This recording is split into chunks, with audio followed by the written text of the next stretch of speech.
Hey folks, so we got the pile of padlocks here, and I'm going to try to free up this master lock using a homemade tension wrench, bottom of the keyway obviously, with a low profile homemade pick. And let's see if I can get this open without hitting the camera too many times.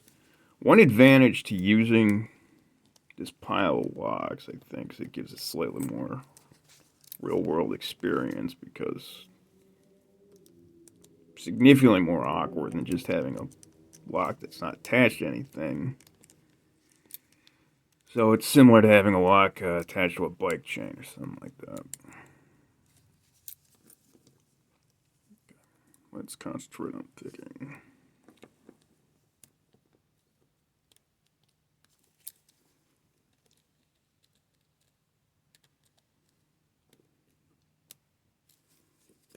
Okay, got a false set. That's interesting.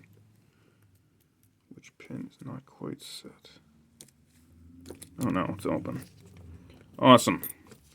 Another quick open. This one's getting uploaded today though. And you'll get what I mean by that when you see Thursday's video. Thanks for watching. Everyone's having a great day, and I'll see you in the next one.